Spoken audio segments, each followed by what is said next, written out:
Well, tensions are simmering between the United States and China as two U.S. bombers fly over the disputed South China Sea. The U.S. B-52 bombers flew near artificial Chinese islands despite earlier warnings by Beijing. Here's a closer look.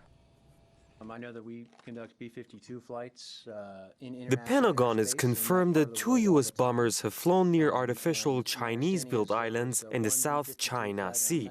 According to the U.S. Defense Department, the bombers were contacted and warned by Chinese ground controllers. But it insists the B-52s did not go within 12 nautical miles of any islands.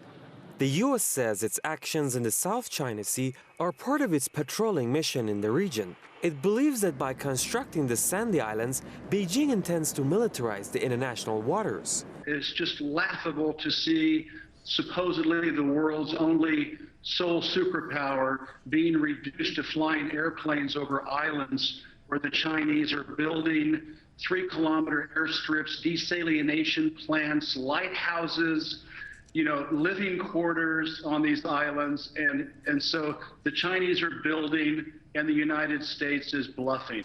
The dispute between the U.S. and China has recently heated up in the South China Sea.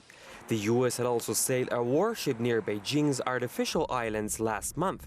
Beijing condemned the move as illegal and provocative, warning that such actions will damage the two countries' relations.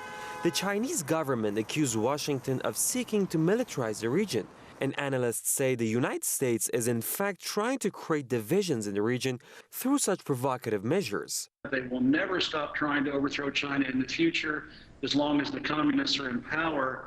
And also, they have the United States do not want Korea, Japan, the Philippines, Vietnam, and all these other countries in the region to cooperate with China because they want the old divide and conquer strategy of empire. They want to create strife and tension between these allies. The U.S. military presence in Southeast Asia continues to be a controversial issue as it's long been a source of friction among regional nations. Opponents of the U.S. military presence accuse Washington of seeking to consolidate its dominance by keeping its troops in the region.